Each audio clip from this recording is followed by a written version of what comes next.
नमस्कार दोस्तों, मैं आरिफ हुसैन नर्सिंग ऑफिसर आपका नरगिस मेडिकल नॉलेज चैनल में स्वागत करता हूं। कैसे हो दोस्तों? उम्मीद करता हूं आप बहुत अच्छे होंगे। आज हम बात करने वाले हैं बच्चों में यूज की जाने वाली सिट्राजिन सिरप के बारे में। आज हम जानेंगे जो सिट्राजिन सिरप होती है वो क्या होती है, कौन कौन सी स्ट्रेंथ में आती है, मार्केट में कौन कौन से ब्रांड में आपको आसानी से मिल जाती है, इस सिट्राजिन सिरप के क्या उपयोग होते हैं, क्या इसके साइड इफेक्ट होते हैं, इसको लेते समय क्या क्या सावधानी बरतनी चाहिए, क्या इसकी डोज होती है, पूरी जानकारी आज आपको हम इस वीडियो में देने वाले हैं, इसलिए आप अंत तक बने रहे। और दोस्तों, चैनल पे पहली बार आए तो प्लीज चैनल को सब्सक्राइब जरूर करें, जिससे हमको मोटिवेशन मिलता रहे। चलिए दोस्तों, स्टार्ट करते हैं आज की वीडियो। सबसे पहले बात कर लेते हैं सिट्राजिन सिरप क्या होती है। दोस्तों, सिट्राजिन जो सिरप होती है एक एंटाहिस्टामिन सिरप होती है जो एंटी एलर्जी के रूप में काम करती है। ये आपको 30 ml और 60 ml तो अलग अलग पैकिंग में मिल जाती है। साथ ही इसकी बोतल भी आती है, गिलास प्लास्टिक बोतल दोनों में मिल जाती है। अगर इसके स्ट्रेंथ की बात की जाए तो दोस्तों ये पर 1 ml में 1 मिलीग्राम सिट्राजिन होता है और पर 5 ml में 5 मिलीग्राम सिट्राजिन आपको मिल जाता है। और ये बच्चों में यूज की जाने वाली कॉमन सिरप होती है जो विभिन्न प्रकार की एलर्जी जो होती है बच्चों को, उसमें डॉक्टर के द्वारा मरीज बच्चों के लिए प्रिस्क्राइब की जाती है।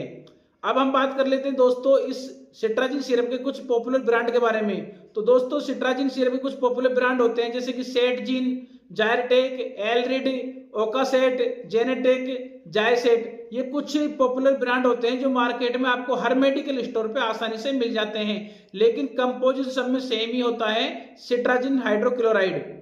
अब हम बात कर लेते हैं दोस्तों इस सिट्राजिन सिरप के उपयोग के बारे में कि किन किन समस्याओं में इस सिरप को यूज किया जाता है। नंबर 1 पे दोस्तों, एलर्जी के कारण अस्थमा।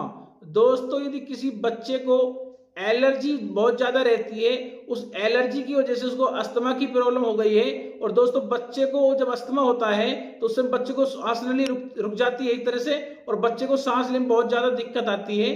तो उस समय दोस्तों बच्चे में जो अस्थमा की प्रॉब्लम बनी हुई है, उस अस्थमा की प्रॉब्लम में डॉक्टर के द्वारा इस सिरप को प्रेस्क्राइब किया जाता है, जिससे बच्चे की एलर्जी खत्म हो जाए और बच्चे को आराम मिल जाए जो अस्थमा के कारण उसको परेशानी आ रही है सांस लेने में।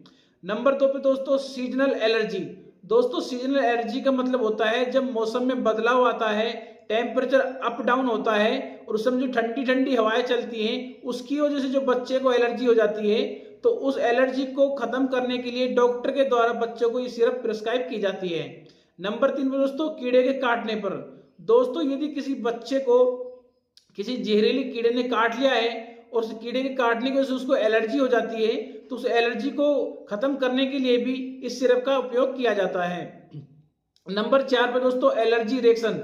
दोस्तों, यदि बच्चा आपके घर से बाहर धूल मिट्टी में खेलने के लिए चला जाता है और उस धूल मिट्टी से या हवा से जो एलर्जी हो जाती है, तो उस बच्चे को एलर्जी कारण शरीर पर फोड़ा फुंसी खुजली सी स्टार्ट हो जाती है, तो उस फोड़ा फुंसी जो बच्चे को एलर्जी कारण हुआ है, तो उस समय भी डॉक्टर द्वारा इस सिरप को प्रेस्क्राइब किया जाता है बच्चे के लिए। नंबर 5 दोस्तों, खुजली होने पर। दोस्तों, जब आपके अर्टिकेरिया हो जाता है, अर्टिकेरिया का मतलब होता है आपके जब आप खुजाते हैं तो उस समय रेशेज निकल आते हैं, तो जब बच्चे को अर्टिकेरिया हो जाता है, बच्चे की खुजली चलती है और बच्चे के निशान हो जाते हैं लाल लाल से, तो उस समय दोस्तों ये बच्चों को यूज करने के लिए डॉक्टर द्वारा प्रिस्क्राइब की जाती है, जिससे बच्चे के अर्टिकेरिया की जो प्रॉब्लम होती है वो खत्म हो जाए।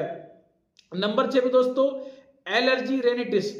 दोस्तों, एलर्जी रेनिटिस का मतलब होता है कि नाक बह रही हो या छींके आ रही है या आंख में पानी आ रहा है, तो उस समय भी ये मरीज बच्चे के लिए डॉक्टर द्वारा प्रिस्क्राइब की जाती है।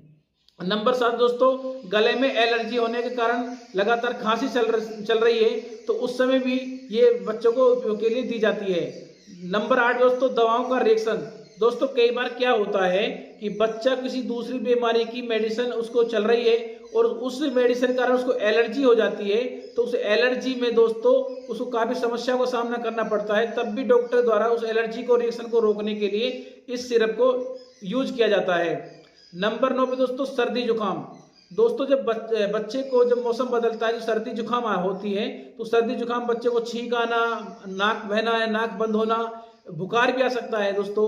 उस समय दोस्तों इस सर्दी जुकाम में इस सिरप को बच्चे के लिए डॉक्टर द्वारा प्रिस्क्राइब किया जाता है। तो दोस्तों ये थे इसके कुछ उपयोग। हो सकता है हमने जो आपको उपयोग बताए, इसके अलावा और अन्य समस्याओं में भी इस सिरप का उपयोग किया जाता हो। अब बात कर लेते हैं दोस्तों, जब आप सिट्राजिन सिरप उपयोग करते हैं तो उस समय आपको क्या क्या साइड इफेक्ट देखने को मिलते हैं। दोस्तों वैसे देखा जाए तो जो सिट्राजिन सिरप होती है एंटी एलर्जी सिरप होती है, जो विभिन्न प्रकार के एलर्जी में खुद ही काम करती है, इसलिए इसके साइड इफेक्ट देखने को मिलते नहीं है। लेकिन कुछ जर्नली साइड इफेक्ट होते हैं, जैसे कि नींद आना, पेट में दर्द, पसीना आना, पेट अपसेट, बॉडी गर्म लगना, इस तरह के कुछ आपको लक्षण साइड इफेक्ट तौर पर देखने को मिल सकते हैं, लेकिन दोस्तों ज्यादातर होते नहीं हैं। अब लास्ट में हम बात कर लेते हैं, जब बच्चे को इसकी डोज दी जाती है तो उसकी डोज क्या होती है। दोस्तों पहली बात तो क्या है कि बच्चे की जो बीमारी की गंभीरता होती है उसके आधार पर डॉक्टर के द्वारा इस सिरप को डोज को फिक्स किया जाता है। लेकिन दोस्तों अगर मैं इसके बॉडी वेट के अनुसार आपको डोज बताऊं तो दोस्तों जो सिट्राजिन सिरप की डोज होती है वो दोस्तों, जैसे मान लीजिए 2 से 6 साल का बच्चा है, दोस्तों हम आपको एज के अनुसार डोज बता रहे हैं। दोस्तों यदि बच्चा 2 से 6 साल का है तो उस समय बच्चे को 2.5 ml मिनिमम डोज दी जा सकती है 24 घंटे में। और दोस्तों यदि इमरजेंसी ज्यादा हो जाती है तो आप बच्चे को 5 ml 24 घंटे के अंदर डोज दे सकते हैं। इसका मतलब होता है कि यदि 2 से 6 साल का बच्चा है तो आप उसको 2.5 ml सुबह या 2.5 ml शाम को दे सकते हैं, ज्यादा दिक्कत होने पर। नहीं, 2.5 ml आप सोते टाइम उसको दे देना चाहिए।